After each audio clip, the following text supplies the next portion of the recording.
Is the sound okay? Okay. Thank you guys for all joining for the second webinar, Developing a Growth Mindset as an Educator. And I just want to thank you for showing growth mindsets yourself and engaging us in this technology. We're really trying to learn, and this is kind of pushing me out of my comfort zone because I can't see your faces, and that's how I like to do professional development.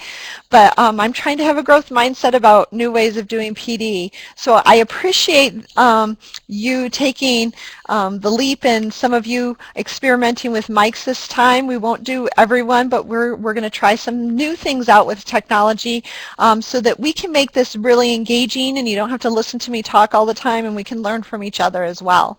So I appreciate you taking that leap. Tonight what we're going to do is we're going to really focus on and build, last time we talked about fixed and growth mindsets and what mindset was in general. But this time we're really going to focus on us as educators and how do we continue to develop and maintain a growth mindset with so many things coming at us. So that will be our focus for tonight. And I am going to turn off my video now just to thank you all. Just wanted to say hi and welcome, and then we're just going to focus on the content for tonight. So I'm going to turn this off for now. Okay. It's not distracting to me then to see my face on there. So let's go on, and what we're going to do is I just want to remind everyone of the working agreements. Today, as we look at patterns and practices of developing a growth mindset, in order to help us maximize our learning during this webinar time, I just want to quickly review these working agreements. First, being responsible for actively listening and participating in the activities. And like I said before, we're going to use various forms of technology to participate in our learning. And for those of you who are listening to this recorded, you're going to be able to see that there's ways that you can interact as well, so you just don't have to sit there and listen to a recording. Our second working agreement is please use the chat box to document responses or questions during our webinar. And you'll note that we have another chat box at the very bottom that's called Tech Troubleshooting Area. So if you have specific questions where you're unable to hear, or there's certain technology issues around Adobe Connect, you can put those questions in that box. So it kind of separates out our responses from problem solving some of the tech issues. And then I think John's going to help. I think someone has their mic on, so he's going to help turn that off to help. Okay, down at the bottom, S's. Okay, and so then the next working agreement is that we type in constructive and on-topic comments and responses in the chat box. That's what we try to separate out the two for you so that we can have meaningful dialogue as we go through today. And then finally, we're starting on time, right at 4, and our goal is to finish early because I know everyone has busy schedules, and we want to just give you enough information so that you can reflect and apply these practices into your own teaching and role in the school district. So as we begin, we're going to start with a gathering. You'll notice last time and this time we're always starting our professional development with a gathering. And the purpose of this gathering is really to build self and social awareness and help us to move from an aggregate of individuals to a group. So what I want you to do is I'm going to take 15 seconds and I want you to think about why you went into education. Why did you become a teacher, a counselor, a principal, whatever your role is as an educator in our Anchorage School District? Why did you go into education?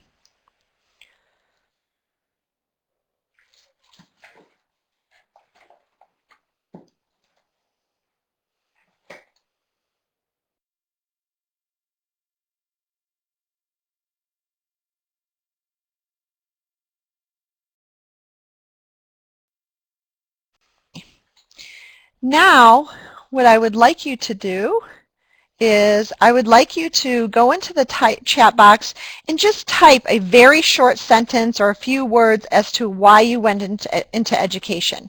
And go ahead and start typing. And what I want you to do is once you've typed in your response is scan other people's statements. And this allows you to connect who you are in relation to others in the class, to make difference in the lives of children. I wanted to inspire others the way my teachers inspired me, to help kids become avid readers. They're going so fast it's hard. Teach real world writing skills. Nice. I love kids.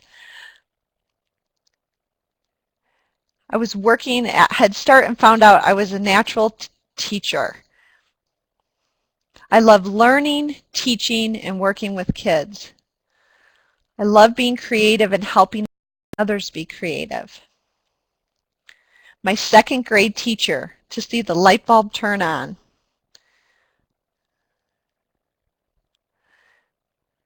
It felt right. I wanted to make a difference. My mom was a teacher and a great role model for me. Really enjoyed teenagers and their why questions. Love that. After helping 3 children who were just mad and saying they couldn't do it, 5 minutes later they said, "Mr. Hoyer, you made this easy. I get it now." So as you're looking at this, you can see a common theme and a common thread that we all have that connects us all together as educators within the Anchorage School District.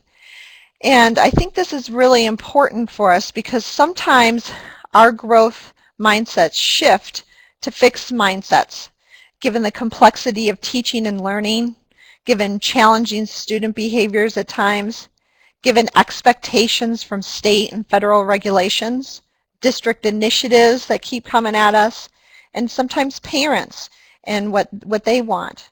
So during these times, we really need to remember why we went into education and work on shifting our mindsets from a fixed mindset to a growth mindset. And today we're going to focus on how we as educators can develop and maintain growth mindsets in all of our work. So I'm going to ask John. Oh, thank you, John, for changing that for me. And it's really important because as we're going through this, I'm learning this too. I've always known about growth mindsets in some of the work in my work as a psychologist and then with social emotional learning. But this has also given me an opportunity to grow and develop my mindset in things that we do across the district with our professional development. So it's fun to join this with you guys.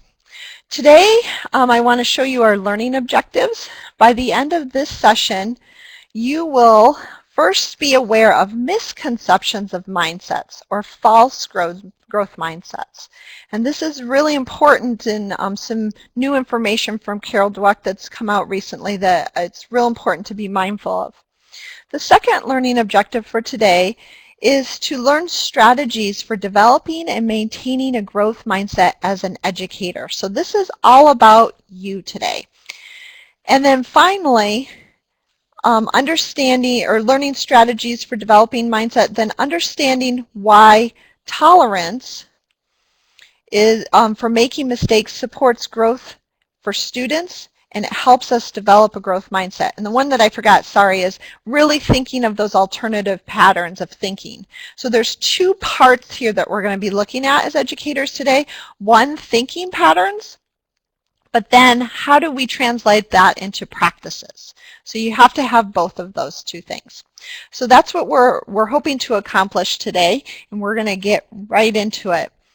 To accomplish that, what we're going to talk about is we're going to do a quick review of fixed and growth mindset and use a new tool to do that. Then, like I said, we'll go over the misconceptions. And then while we're learning about growth mindset as educators, we're going to be watching a very short video from the National Teachers of the Year over the last few years, as well as digging into that article that you received from John on Friday.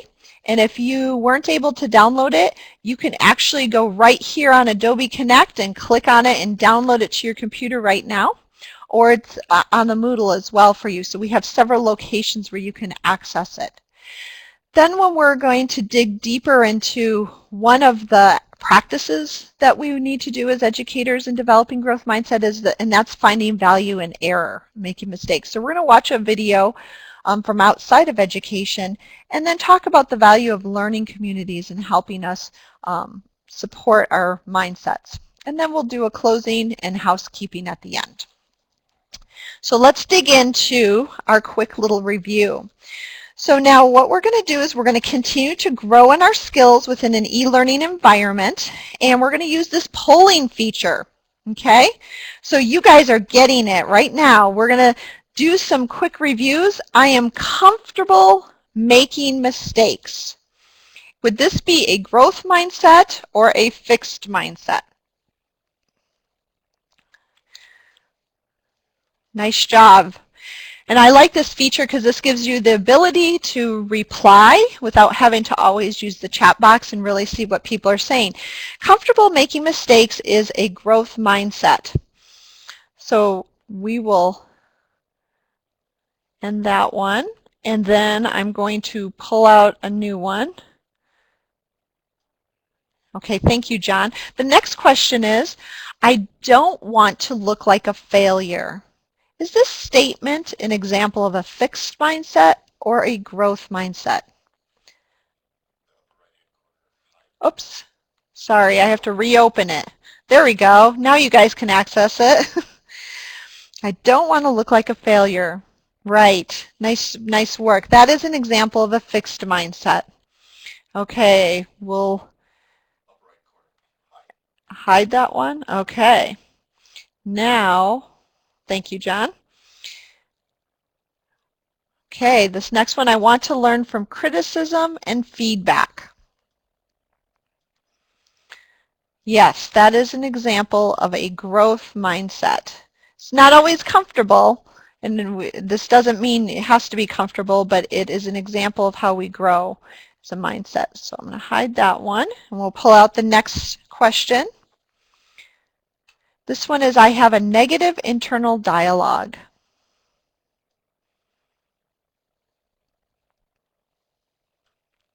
Right on. Fixed mindset.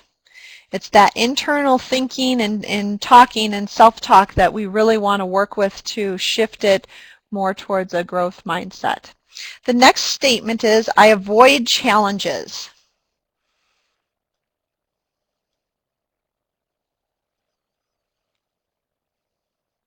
That's right, fixed mindset. And then one more. I find lessons and inspiration in other people's success.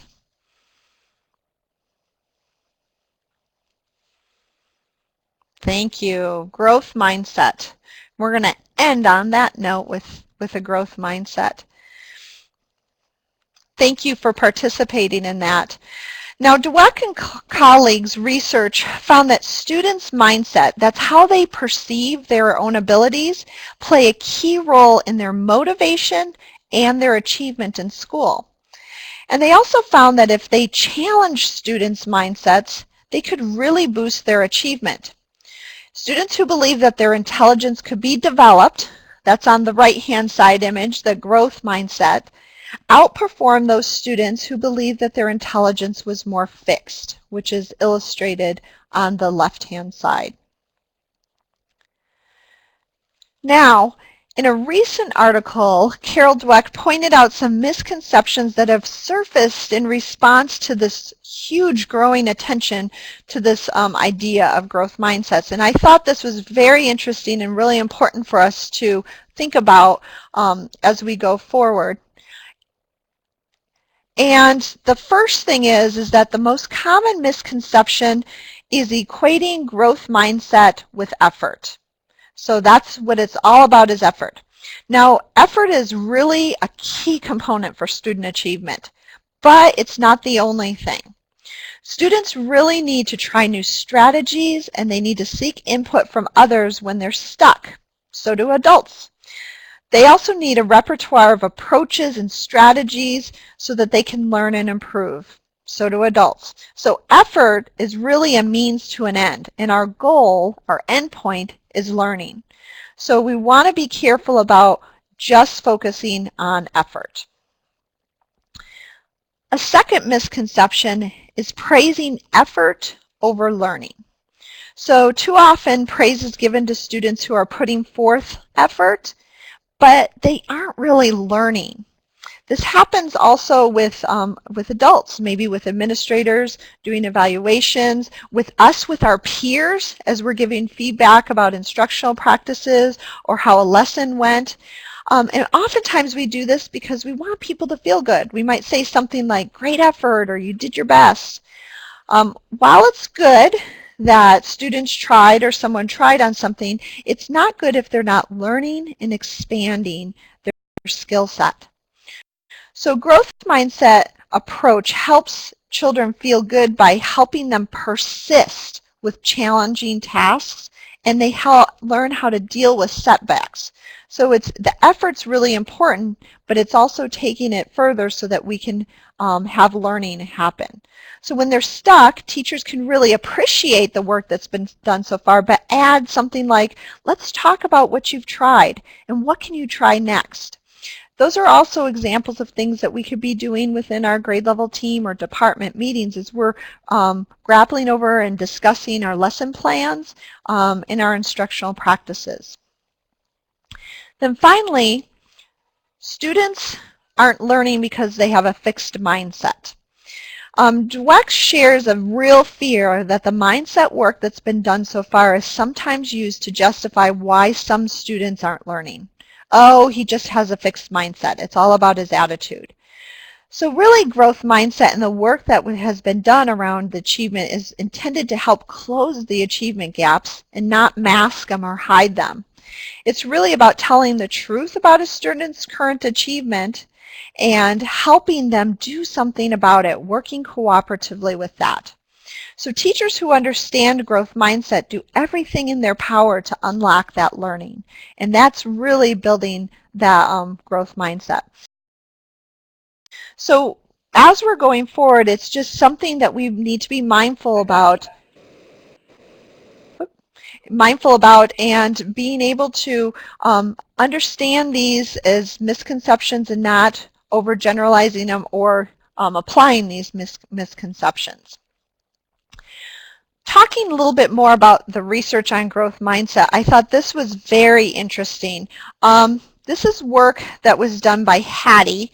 John Hattie, he's an educational researcher who has done one of the most poignant meta-analyses in education so far that really looks at different strategies and instructional practices and the effect on student achievement. So this is strictly on the effects of student achievement and how kids are doing.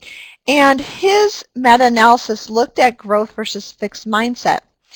And as you can see on this graphic here, you can see that growth mindset has an effect size of 0.19. So this kind of took me back when I was doing the research and I was really looking at these effects, because if we know from effect sizes of basically 0.4 or higher, that's really the hinge point of having more than a year's worth of impact on kids. So we really want to look at things that have a higher effect size. But the beauty of Hattie's work is that an influence with a low effect size such as this doesn't necessarily mean we shouldn't do it.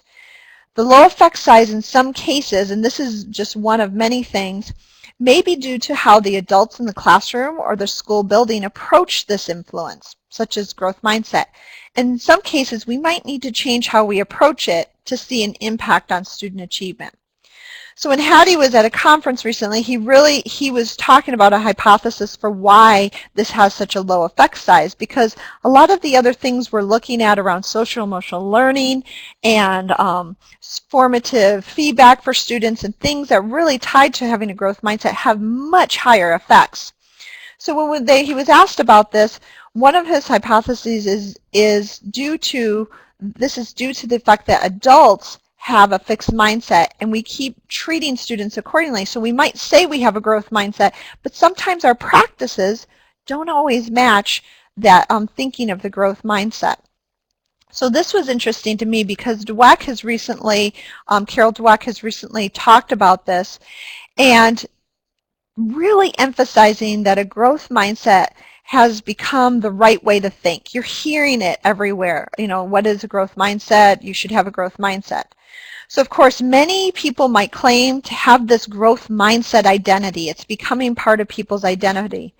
But the path to a growth mindset and it actually having an impact on student achievement is really involving it going beyond proclamation to putting it into practice. And that's some of what we're going to talk about today. One researcher, Kathy Sun, found out that she did a study where she really looked at math teachers who really claimed to endorse a growth mindset. They even used these words when working with their middle school math classes. But when they did observations, what they observed was that this wasn't followed through in the classroom practices around problem solving through some of the items, emphasis on grades, and the correct answer over process in some cases. So in these cases, the students tended to endorse or really show more of a fixed mindset about their math ability. Dr. Sun also found this with parents who endorse a growth mindset, but their practice reacts to children's mistakes as though they're problematic or they're harmful in some way rather than helpful. In these cases, children develop more of a fixed mindset about their own intelligence. So really, as we move forward today, I really want us to be mindful about not only changing our thinking patterns around growth mindset, but also changing our practices so that the two match. And we're going to talk about, I mean, that's a hard thing to do. I mean, we're all going to be struggling with that all the time, but that's part of what we want to do. Okay, so the next thing that we're going to move on to is as we continue exploring a growth mindset as an educator, I want us to start off by hearing from some of the National Teachers of the Year what they have to say about their practices related to growth mindset. And while you're watching this 2-minute video, I want you to jot down some practices that each teacher talks about which will reflect a growth mindset. So what are some of the things that they're doing that shows that? Okay, I'm going to pause and we will start the video.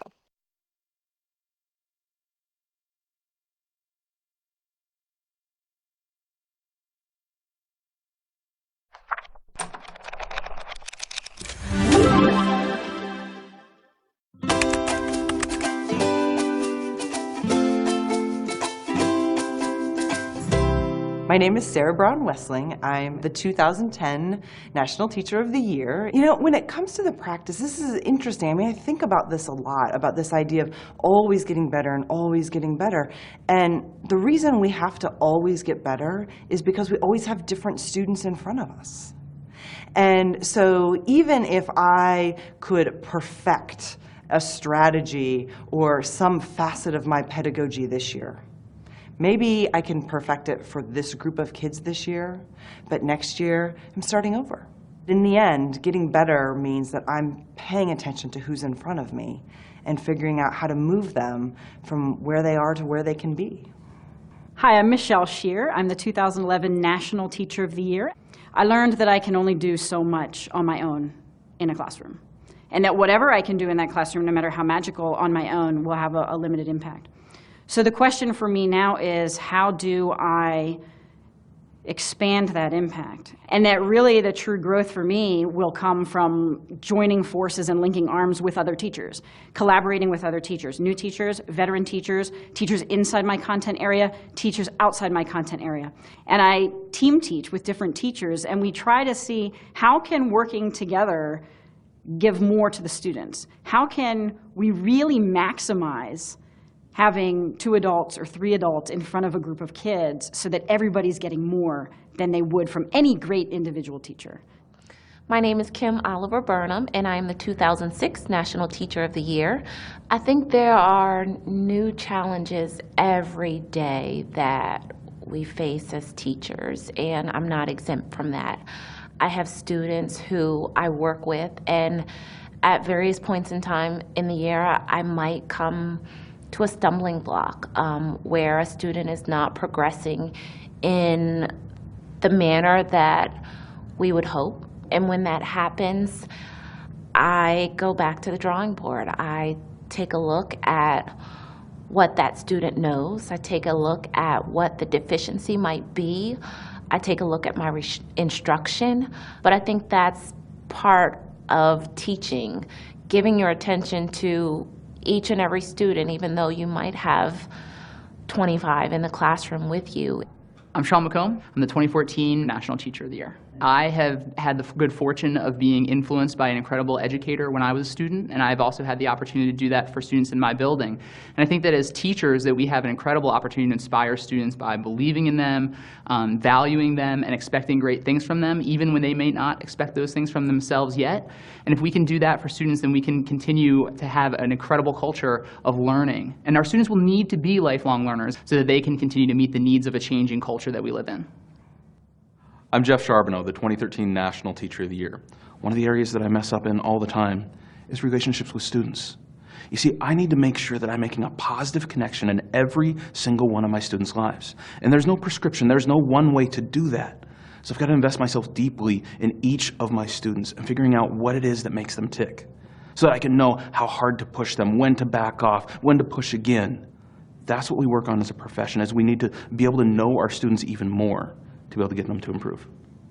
I am Rebecca Milwaukee. I am the 2012 National Teacher of the Year. When you're a teacher, I think you have to be comfortable with the fact that you're a work in progress and that you're never done. Work is really never done. We already know that part. When you're a teacher, your work's never done. But you're never done either. And you have to sustain your professional capacity over an entire career, which ultimately is our lifetime. And I have to grow and get better. I can be teaching my head off and my heart out and everything else. I can be just wrecking myself teaching. But if there isn't learning happening, it's been a lot of sound and fury that looks good on the outside, but I'm not actually very impactful with kids. So I need to do less so that my kids can do more. And I need to not worry so much about the polish and the perfection of my classroom, and I have to look at the chaos and the mess of what learning looks like. As long as there's growth happening and I can prove that it's effective, that's what we want in every classroom. It's noisy, it's messy sometimes. You might not have a natural endpoint where we go, voila, it's done. But that's more important.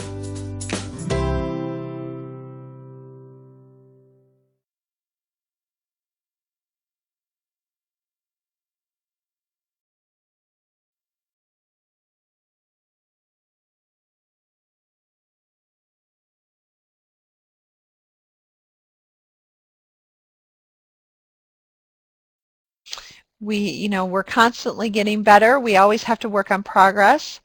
I know someone had mentioned about developing the relationships with students. Oh, thanks, John.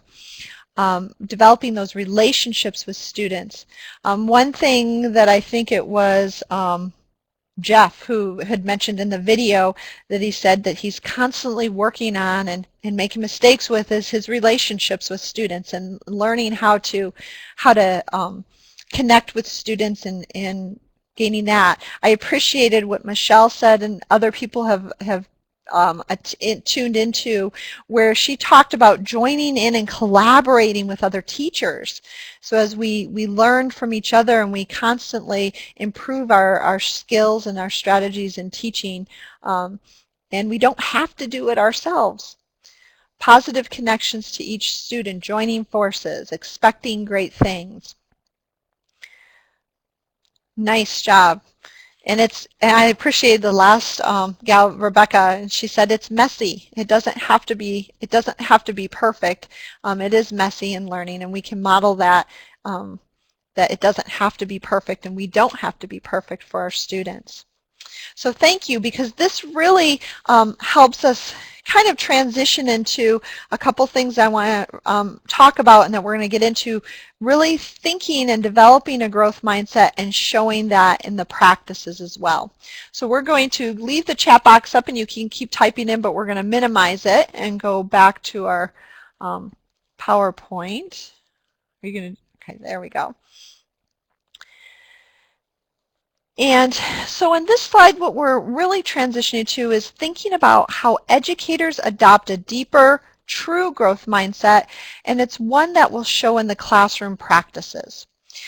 And first, we really need to acknowledge that we're all a mixture of both fixed and growth mindsets, and we always will be. So we shouldn't be beating ourselves up over that if we don't always have a growth mindset.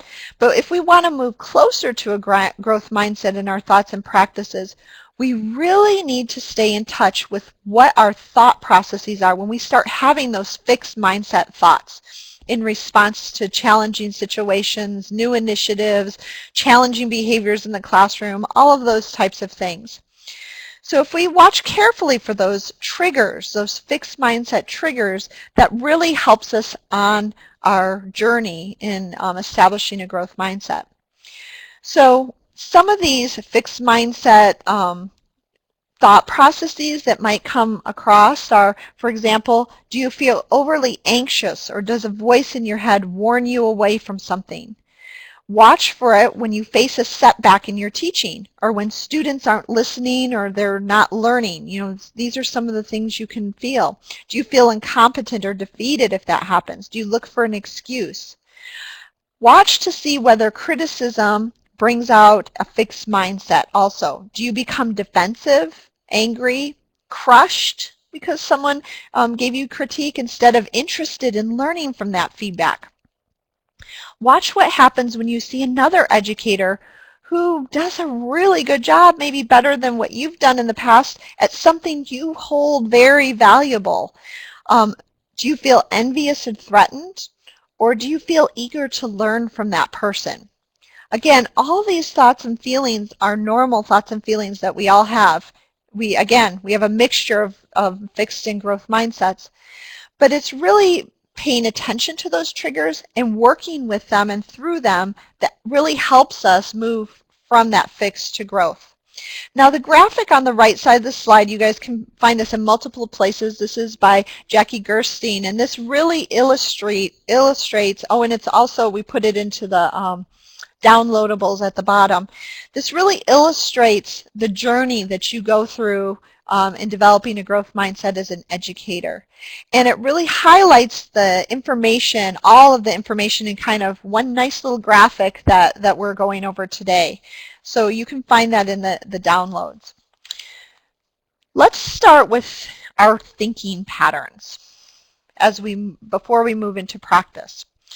So there are things in education that can foster fixed mindsets and unhealthy thinking.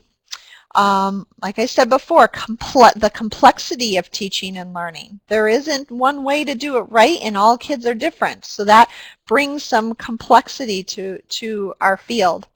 Challenging student behaviors in the classroom. I've talked to many teachers and principals, and especially our little kindergartners who are coming in, some of which have never had school experiences, are really having a hard time transitioning to school. And how do those behaviors impact having a growth mindset in your thinking patterns?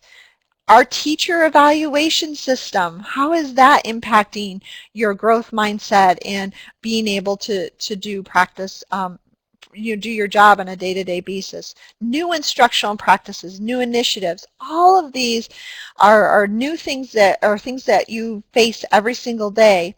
And we can adapt our thinking to achieve goals and be happy in your jobs with all these things coming at us. So what I want to do is I want to take some time for us to do a little bit of independent reading around alternative thinking patterns to support a growth mindset. So to do this, we're going to read part of the article, Mindset for a Happier Life. Again, John sent this out on Friday. You can also find it here in the downloadables at the bottom below the slides, and it's in the Moodle. And this article was written in the context of working with students who have social and emotional disorders, but it really applies to any challenges we face in education that can distract us from having a growth mindset. What I want to do right now is I want you to take 10 minutes, the next 10 minutes, and I want you to read pages 6 through 12. And as you're reading, highlight key words, phrases throughout each of those sections. There's going to be 10 alternative thinking patterns or alternative mindsets that they're going to go over. And we're going to post a clock so that if you are working on it and you finish before some other people, before the 10 minutes, you can take a quick break and come back and you still know how much time is left. If you worked with John on having audio at the beginning of this work session, I would love to have 2 people volunteer. We're not going to do a huge share out, but instead of just hearing from me, I'd love for people to share what they're thinking. 2 people to volunteer, just raise your hand at the end and share. I want everyone to kind of pick one of the alternative mindsets that you resonated most with. So there's 10 of them. So which one did you resonate most with? Because we'll do a quick polling with that after we're done reading. But then I'd like 2 people to volunteer to share out which one they chose and why when we came back. There are a lot of different ways of thinking, but we all kind of want to work on different things.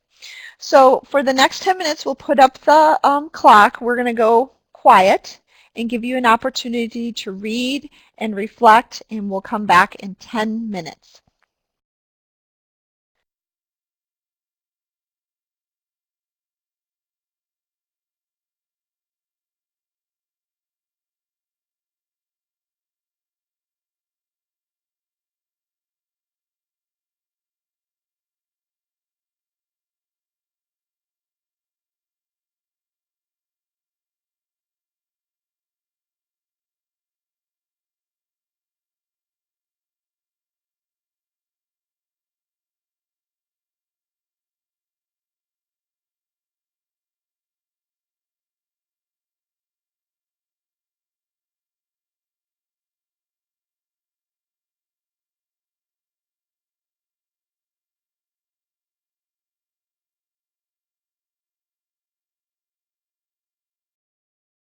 Then we'll move on. So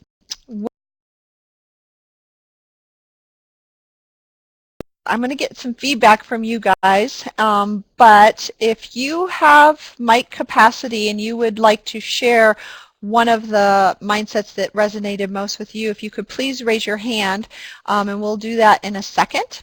But right now what we're going to do is, as a quick response, we're going to do a poll, and I want you to, on this poll, be able to pick the one that resonated most with you. So we'll pull that over. Oopsie. Where did that go? Is it? Oh, I don't see it.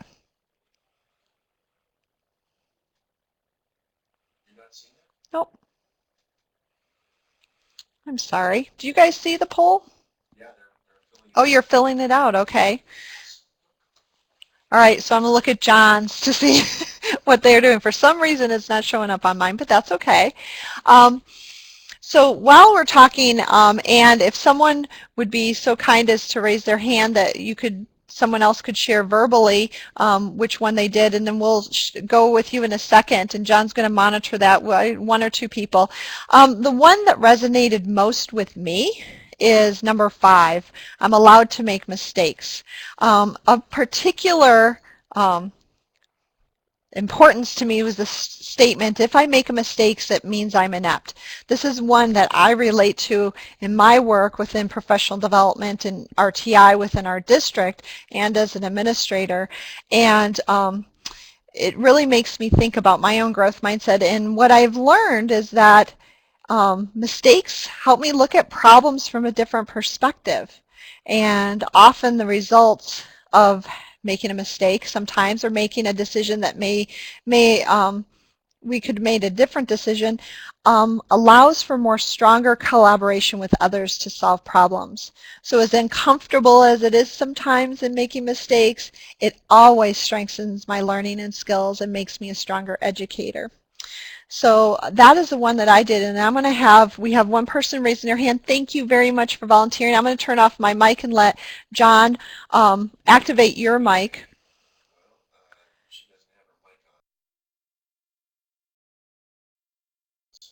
Okay. Can Janet turn her mic on? Okay, Janet, if you would like to share, if you go up to the microphone at the very top and you click on that and toggle down, and it will say select a microphone and you can activate that, then you can share. If not, and there's someone else who would like to share that has an active microphone already that worked with John, then we can have you share out which one you resonated most with you. Well, I'll have John look at that. I'm going to take a look at some of the comments in the chat box that people can look at. I love some of the comments around life is bizarre and funny. Funny things happen. So really using humor to really help keep you on that growth mindset. Hi, this is Janet Copping. Can you hear me? Oh, we can. There Thank we you, go. Janet. Gotcha. We'll turn it over to you and you can share. I chose I will persist because sometimes things can get rough at school. I'm a special education teacher. And I thought it was really good that they pointed out that we identify the problem and we develop a solution and then evaluate those results. And if that solution doesn't work well, then we choose another solution. And I see myself doing this with the children that I work with, and it works really well. Not everybody learns the same way. And I think if you couple it with knowing the child and knowing their likes and dislikes and what motivates them, then you can find a viable way to help them with whatever they're struggling with.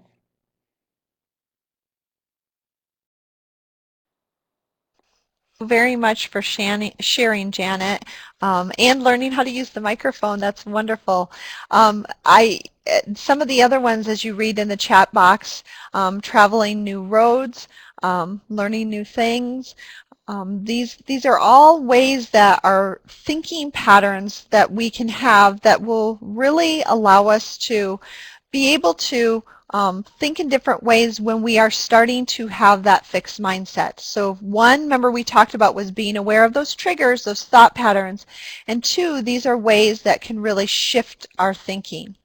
Thank you very much for sharing, and we'll try that again another time if other people want to share as we do this in the future. So when we transition now from thinking patterns to knowledge to practice. So remember what I said before, a lot of the research that they're showing right now that it's not enough to proclaim we have a growth mindset. That might be a starting point to start thinking that way. But if we don't turn it into practice, it doesn't have an impact on student achievement. So changing our practices means modeling, creating space for new ideas, time for self-reflection, and formative feedback. And Jackie Gerstein has provided training and articles for educators on developing their growth mindsets, and we're going to talk about each one of these just a little bit more now.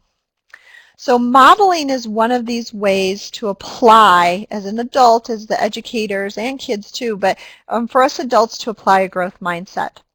One of the key principles is really seeing yourself as a learner, and I know many of you said that in the beginning in becoming an educator and things that you heard from the National Teachers of the Year, and being this lifelong learner and this idea of continuous improvement is a real critical thing to modeling a growth mindset for our students and for our peers and for our administrators as well.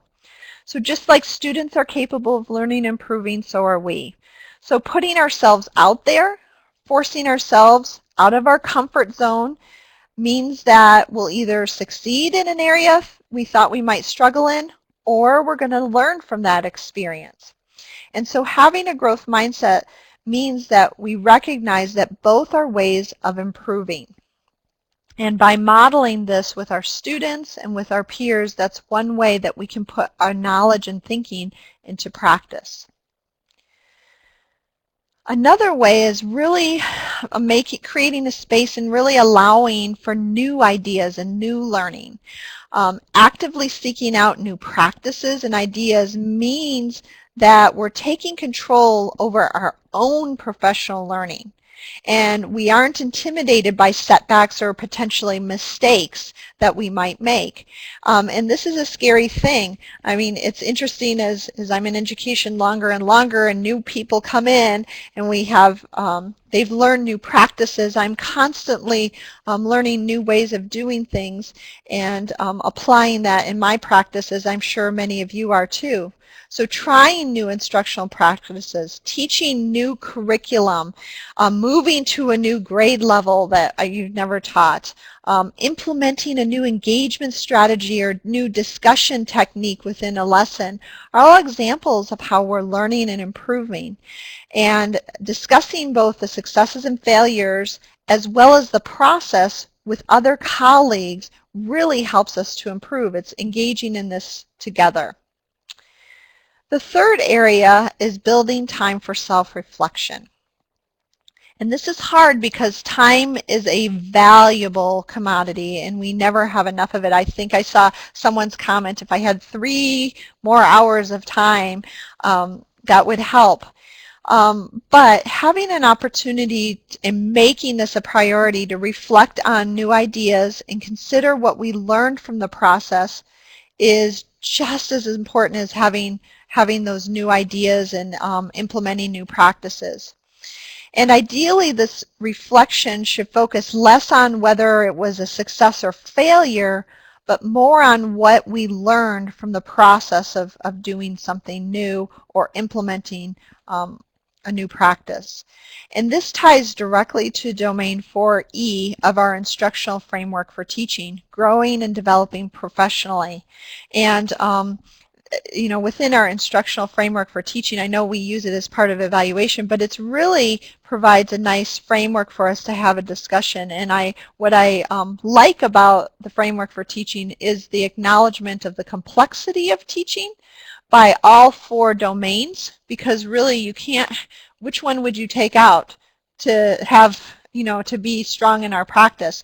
And the value placed on those professional responsibilities and time to self-reflect and growing deeper professionally. And then finally, formative feedback. So trying to maintain a growth mindset in everything you do, and this is hard to do. So the language that we use when we're talking to students, colleagues, even giving yourself feedback will help develop either a growth mindset or a fixed mindset. So when we highlight like permanent traits such as you've done so well or you must be smart, these can lead to people thinking with a fixed mindset, as we've talked earlier. So instead, we really want to center our feedback around effort and determination, learning. So for example, you must have really worked hard for this test and your dedication's reflected in your grade would be an example of something that gives formative feedback in this area. Another area where we can practice this is with educator evaluation. And when I say educator evaluation, I'm not just talking teacher, I'm talking administrators and other support staff as well. This process can often be quite awkward and distressing. And however, if we view it and it starts, when we implement it as a process that's part of a growth mindset, in that it's more formative where we're learning and growing as professionals rather than summative, satisfactory or unsatisfactory, as may have been done in past practices, and we actively engage in participating in dialogue with other educators, with administrators, this is what can lead to meaningful and applicable feedback and growth. So this is a piece of the process that I think, you know, as a district and probably as a country in education, we really need to work on as far as evaluations go and making it more growth focused and you know, reflective feedback on that. So those are some examples as far as an educator really taking that knowledge and putting it into practice. This is what we're talking about when we're talking about putting it into practice. What I want to do now is I want to go outside education and highlight one of these growth mindset practices, opportunities to try new things and make mistakes. I want to focus now on finding value in error. The reason why I want to highlight this is because it is one area in which many people feel vulnerable and is sometimes a roadblock in us developing a growth mindset. This next video that we're going to watch is a TED Talk by Dr. Brian Goldman. And Dr. Goldman talks about errors in practice. And we can make many parallels to education. When I watched this, I mean, my head was spinning about, how this applies within education in so many ways. So what I want you to do, it's a 19-minute video, but it's really important in today's society when things are changing so fast and we're getting new practices to really think about how we learn together, how we learn from mistakes, how we collaborate together. So while you're watching this video, I want you to think about what he is saying and how it relates to your job in education and what you've experienced.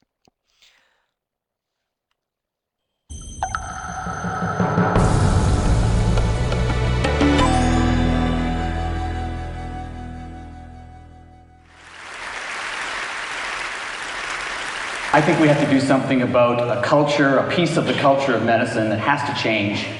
And I think it starts with one physician, and that's me. And maybe I've been around long enough that I can afford to give away some of my false prestige to be able to do that. Before I actually begin the meat of my talk, let's begin with a bit of baseball. Hey, why not? We're near the end. We're getting close to the World Series, right? We all love baseball, don't we? Baseball is filled with some amazing statistics, and there's hundreds of them. Moneyball is about to come out, and it's all about statistics and using statistics to build a great baseball team. I'm going to focus on one stat that I hope a lot of you have heard of. It's called batting average. So we talk about a batter who bats 300. That means that ball player batted safely, hit safely 3 times out of 10 at-bats. That means, hit the ball into the outfield, it drops, it didn't get caught, and whoever tried to throw to first base didn't get there in time, and the runner was safe. 3 times out of 10. Do you know what they call a 300 hitter in Major League Baseball? Good. Really good. Maybe an all-star. Do you know what they call a 400 baseball hitter? That's somebody who hit, by the way, 4 times safely out of every 10. Legendary. As in Ted Williams legendary, the last Major League Baseball player to hit over 400 during a regular season. Now let's take this back into my world of medicine where I'm a lot more comfortable, or perhaps a bit less comfortable, after what I'm going to talk to you about. Suppose you have appendicitis, and you're referred to a surgeon who's batting 400 on appendectomies. Somehow this isn't working out, is it? Now, suppose you live in a certain part of a certain remote place, and you have a loved one who has blockages in 2 coronary arteries. And your family doctor refers that loved one to a cardiologist who is batting 200 on angioplasties. But, you know what? She's doing a lot better this year. She's on the comeback trail and she's hitting 257. Somehow this isn't working, but I'm going to ask you a question. What do you think a batting average for a cardiac surgeon or a nurse practitioner or an orthopedic surgeon, an OBGYN, a paramedic is supposed to be? 1,000. Very good. Okay. Now, the truth of the matter is nobody knows in all of medicine what a good surgeon or physician or paramedic is supposed to bat. What we do, though, is we send each one of them, including myself, out into the world with the admonition, be perfect, never, ever, ever make a mistake, but you worry about the details, about how that's going to happen. And that was the message that I absorbed when I was in med school. I was an obsessive-compulsive student. In high school, a classmate once said that Brian Goldman would study for a blood test. And so I did. And I studied in my little garret at the nurses' residence at Toronto General Hospital, not far from here, and I memorized everything. I memorized in my anatomy class the origins and insertions of every muscle, every branch of every artery that came off the aorta, differential diagnoses, obscure and common. I even knew the differential diagnosis and how to classify renal tubular acidosis. And all the while, I was amassing more and more knowledge, and I did well. I graduated with honors, cum laude.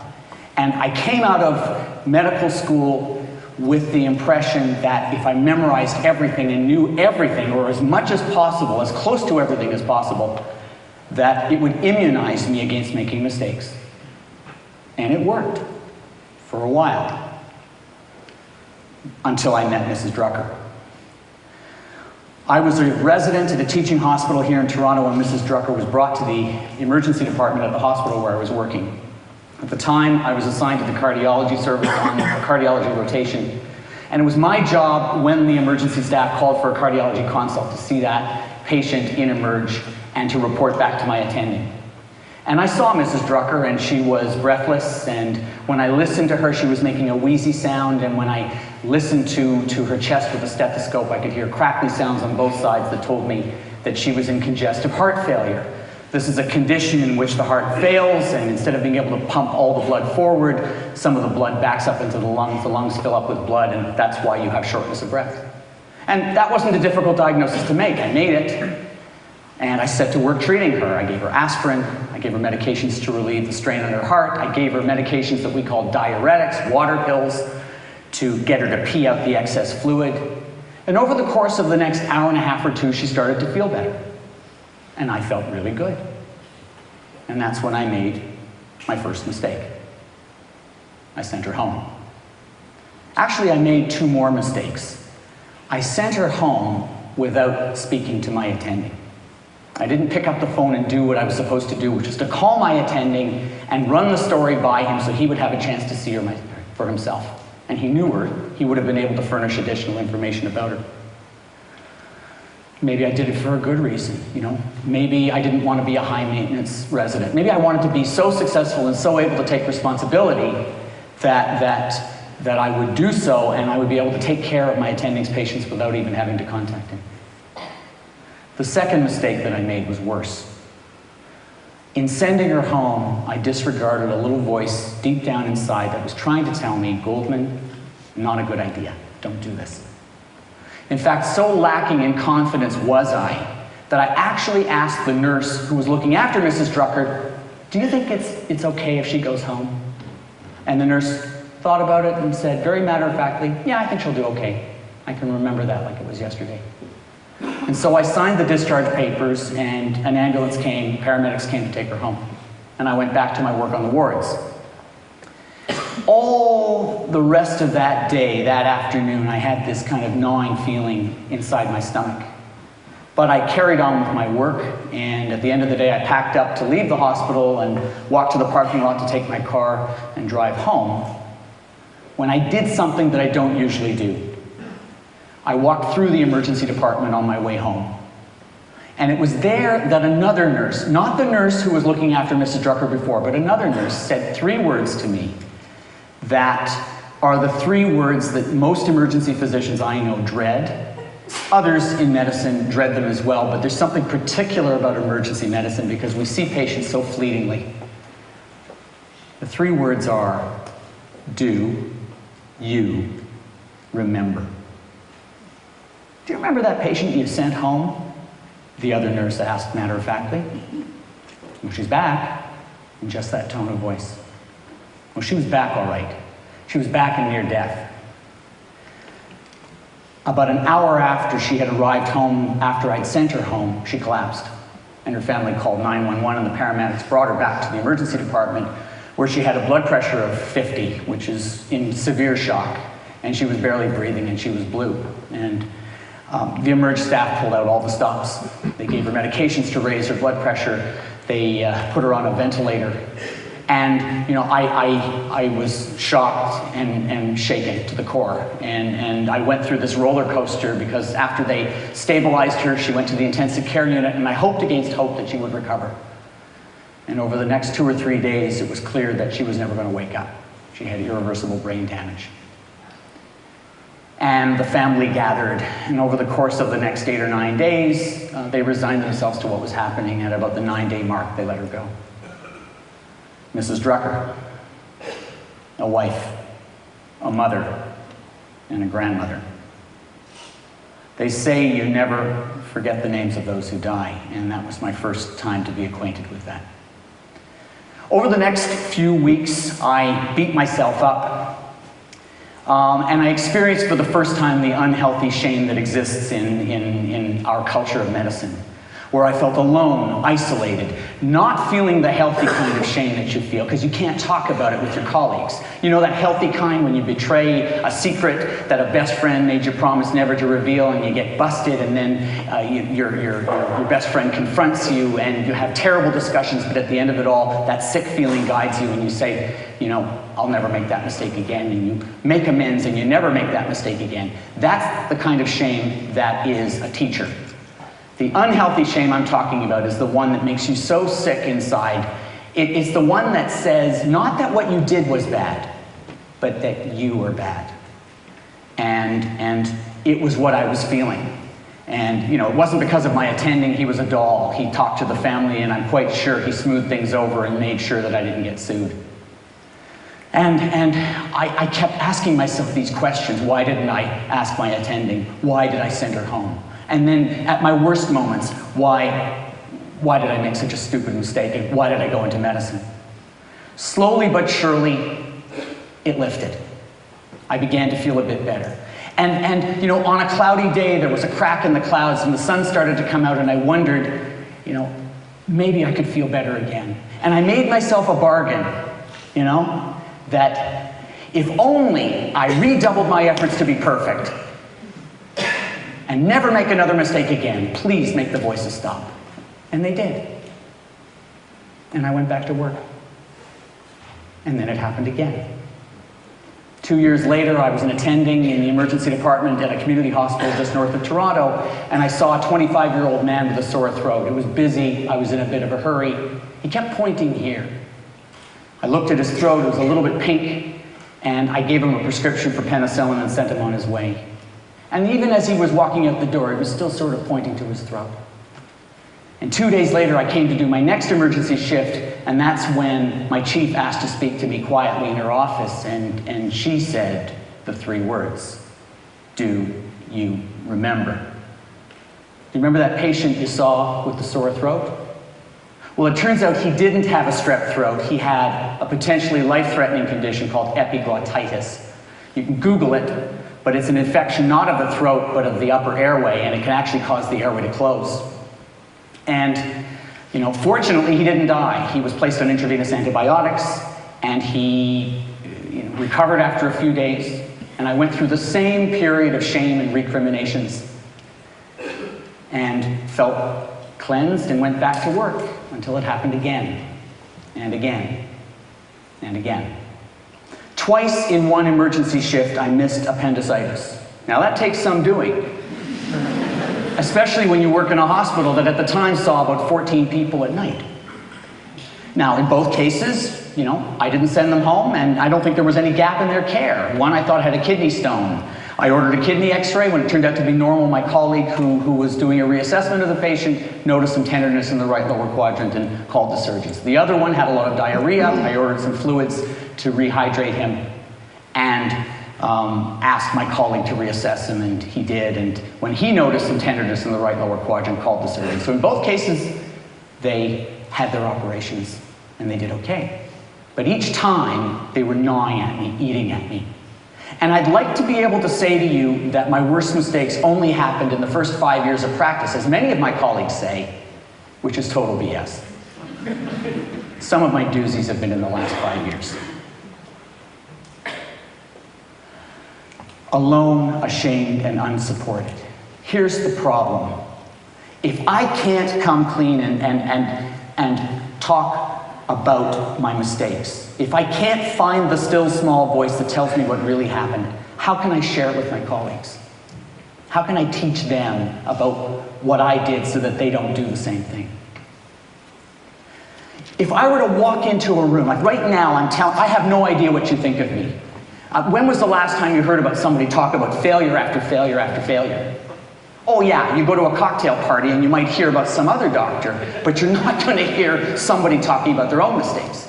If I were to walk into a room filled with my colleagues and ask for their support right now and start to tell what I've just told you right now, I probably wouldn't get through 2 of those stories before they would start to get really uncomfortable. Somebody would crack a joke, they'd change the subject, and we would move on.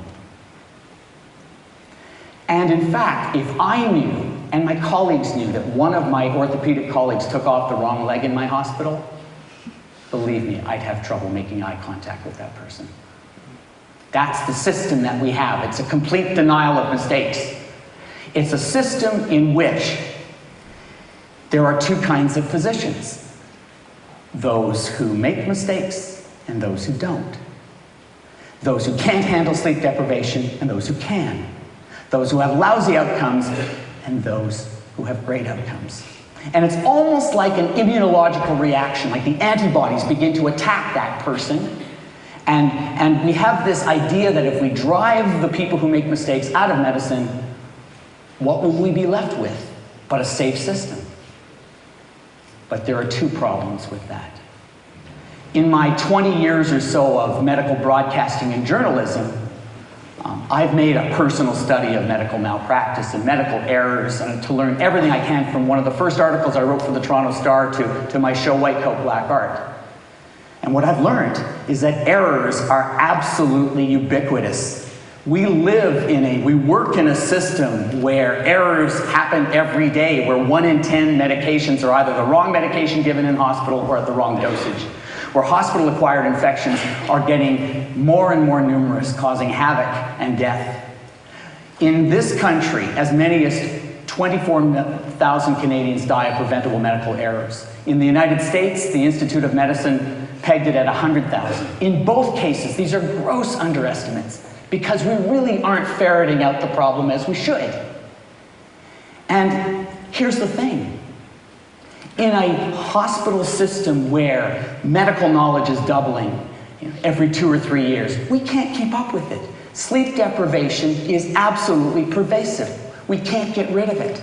We have our cognitive biases, so that I can take a perfect history on a patient with chest pain, now take the same patient with chest pain, make them moist and garrulous and put a little bit of alcohol in their breath, and suddenly my history is laced with contempt.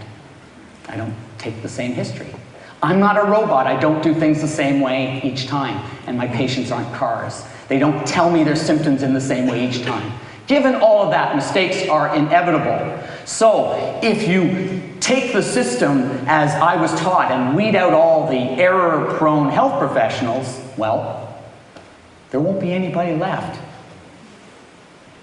And you know that business about people not wanting to talk about their worst cases? On my show, on White Coat Black Art, I made it a habit of saying, here's my worst mistake. I would say to everybody from paramedics to the chief of cardiac surgery, here's my worst mistake, blah, blah, blah, blah, blah. What about yours? And I would point the microphone towards them. And their pupils would dilate and they would recoil. Then they would look down and swallow hard and start to tell me their stories. They want to tell their stories. They want to share their stories. They want to be able to say, look, don't make the same mistake I did. What they need is an environment to be able to do that. What they need is a redefined medical culture. And it starts with one physician at a time. The redefined physician is human, knows she's human, accepts it, isn't proud of making mistakes, but strives to learn one thing from what happened that she can teach to somebody else. She shares her experience with others. She's supportive when other people talk about their mistakes. And she points out other people's mistakes, not in a gotcha way, but in a loving, supportive way, so that everybody can benefit. And she works in a culture of medicine that acknowledges that human beings run the system, and when human beings run the system, they will make mistakes from time to time. So the system is evolving to create backups that make it easier to detect those mistakes that humans inevitably make, and also fosters in a loving, supportive way places where everybody who is observing in the healthcare system can actually point out things that could be potential mistakes and is rewarded for doing so, and especially people like me, when we do make mistakes, we're rewarded for coming clean. My name is Brian Goldman. I am a redefined physician. I'm human. I make mistakes. I'm sorry about that. but I strive to learn one thing that I can pass on to other people. I still don't know what you think of me, but I can live with that. And let me close with 3 words of my own. I do remember.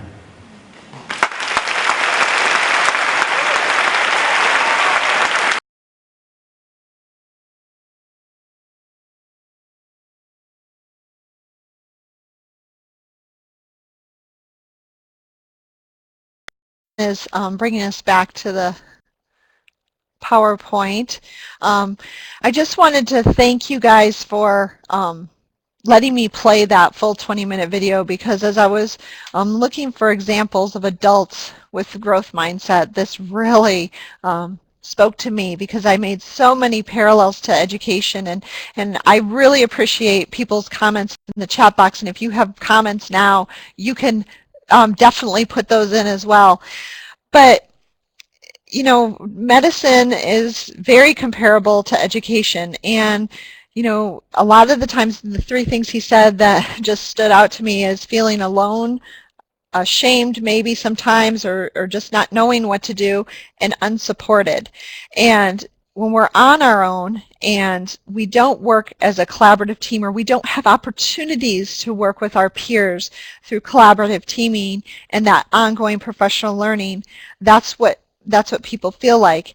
And so it's really thinking about how we change our educational culture, especially here right in the Anchorage School District, to a culture of learning with each other so we don't feel alone and isolated. I appreciate Teresa's comments about you know, having to work with a team when you're kind of diagnosing academic problems. That's a lot of the work we're trying to do with response to instruction is really having a system where we're looking at student learning, and we're able to kind of diagnose where are some of the problems, but working collaboratively with our peers, because this is shared ownership over all of these students, and really being able to talk with our colleagues and being supportive so that we can point out different ways of doing things and trying different things. And that's what resonated with me about this video, is I could really just see that the parallels to education and what we're dealing with things changing so fast. He talked about that and how keeping up with current practices is really hard to do, and the only way we're going to be able to do that is to work collaboratively with others. And he brought up those 2 points, is really paying attention to that internal voice as well as collaborating with your peers. So just something to keep in mind. And the reason why I thought this was so important is because educators, just like doctors, are held to very high expectations, and in some cases thought to be, we should be mistake-free. But we're not. We're in the profession of human beings, and just like every patient brings with them everything, every student in your classroom. The difference, though, between medicine and education is you don't have them one kid at a time. You have a classroom full of students. And so you're in a complex environment where you're making multiple decisions at one time. So I want this to bring us to what someone said is the value of collaboration. When a teacher forms a strong relationship with another teacher, or an educator with another educator or two, and they share their problems freely, and they ask for and give advice and help problem solve, you learn from each other. This is part of developing and supporting and developing this growth mindset and maintaining it. This happens in schools where mentor teachers share ideas and collaborate with new teacher. So what would happen if those pairs expanded into small groups of teachers, plus administrators, plus support staff, to really help support our system of teaching and learning? Becoming part of a professional teams that value constructive feedback is a very critical part of maintaining a growth mindset. So our collaborative participation in learning communities, what this does is it advances the goals of the whole school or the team as well as individuals. Communities that are caring, analytic, they're reflective, and they're inquiring collaborate to learn what's necessary to increase student learning, because we can't do it on our own. And in these learning communities, we have a culture, and we need to develop a culture where exchange of feedback about each other's practice is okay to do. We visit each other's classrooms or work settings. We share resources. Many of you are having the opportunities to do this throughout the district right now, and some may have some challenges in being able to do it for some maybe limitations at your school or your workplace.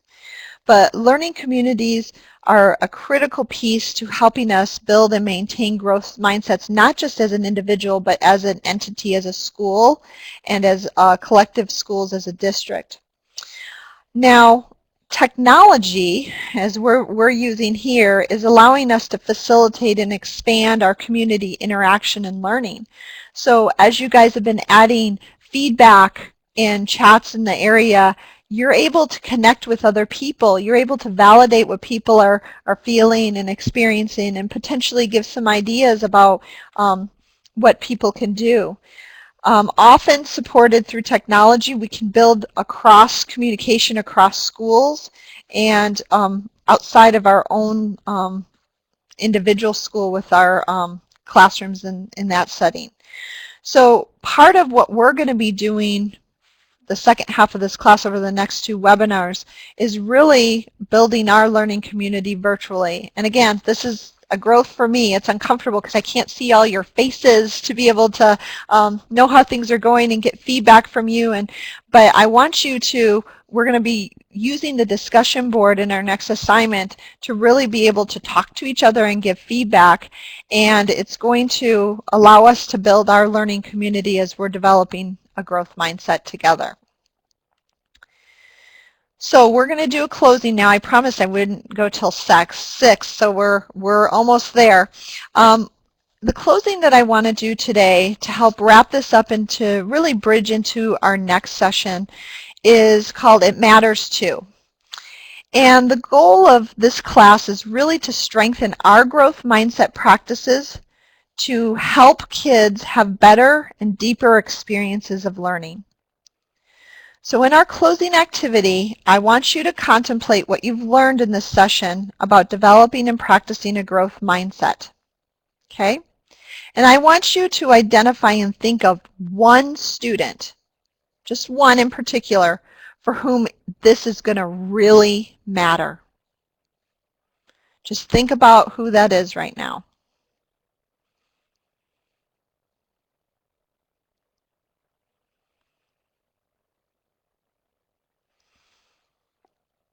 Okay.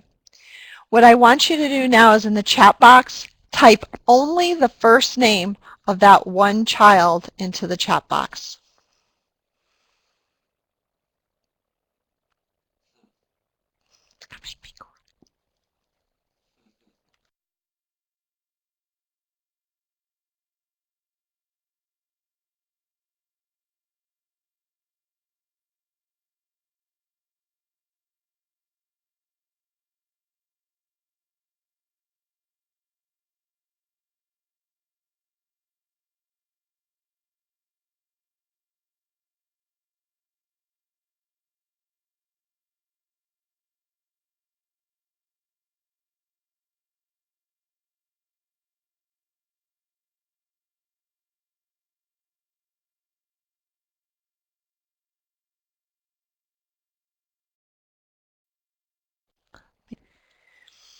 So look at all the students who are benefiting from the important work you do every day.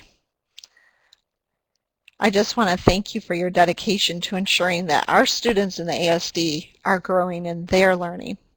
And I appreciate your time and your commitment to developing a growth mindset in not only your thinking and frame of mind, but also in your practice and working with students.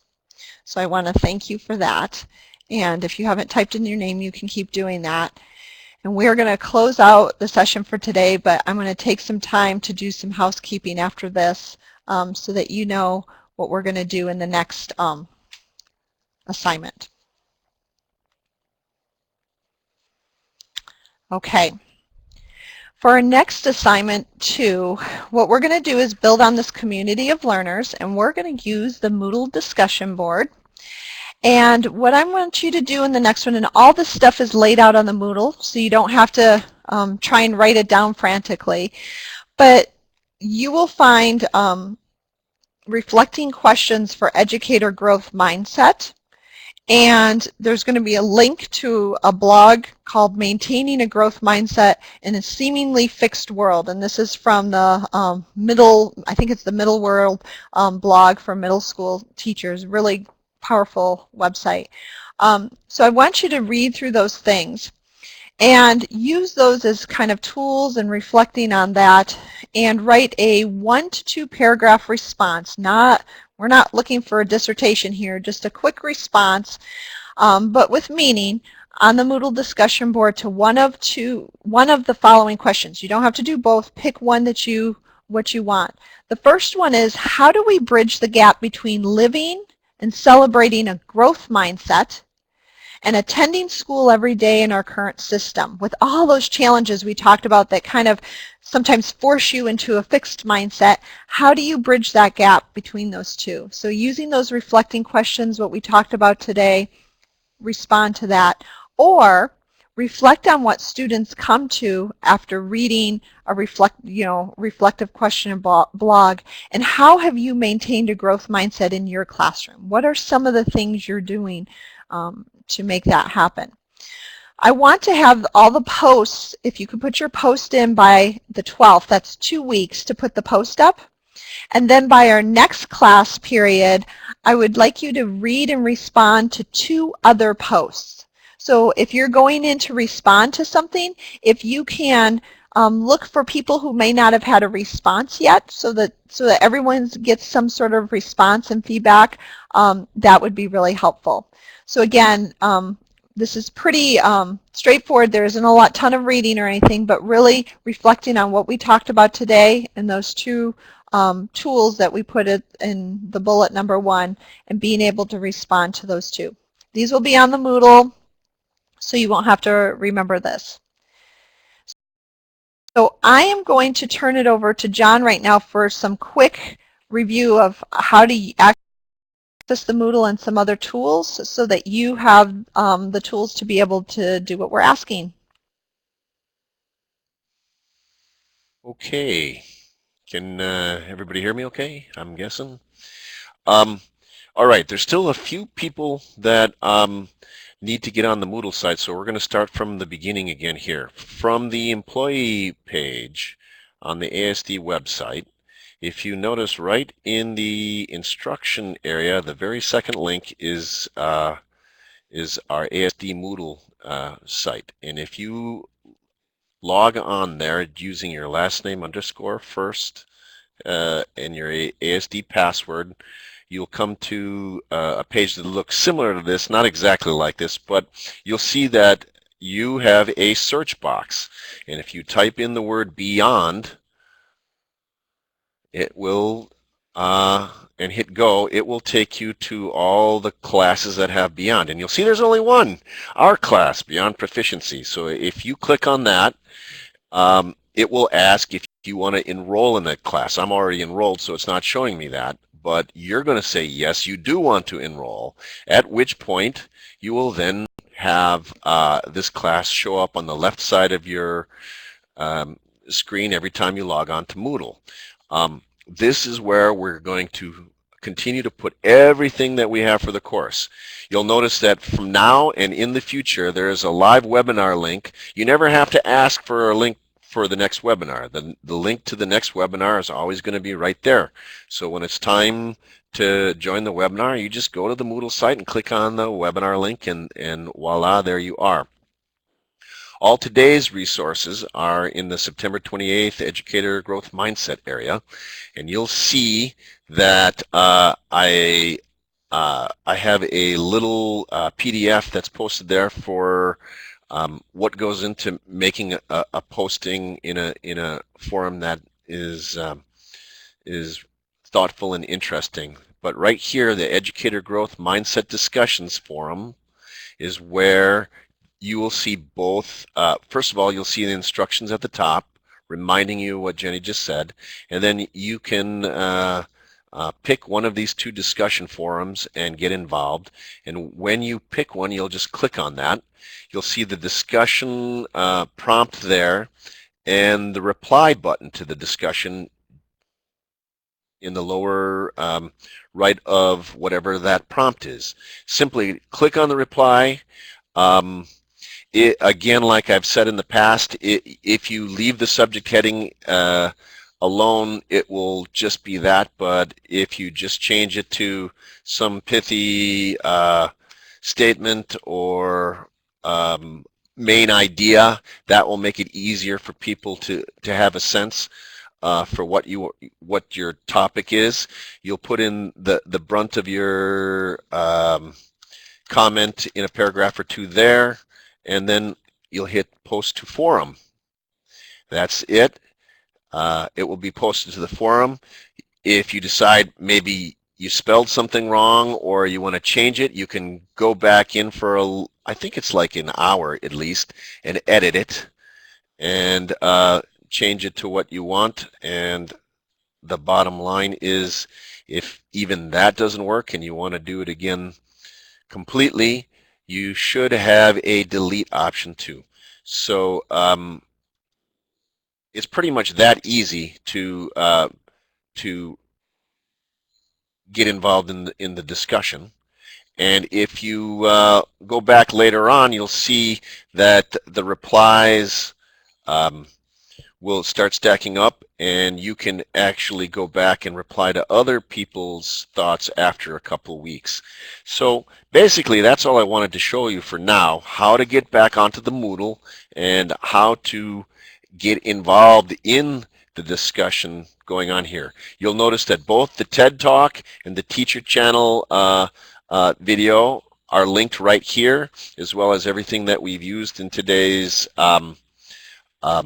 session. Take a look at this Making Substantial Postings PDF. It's kind of useful. And if you have any questions, don't hesitate emailing me. I'll be happy to help. And I'm going to hand it back to Jenny now.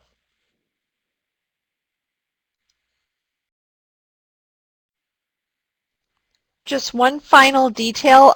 Please post your papers on the Moodle for sign.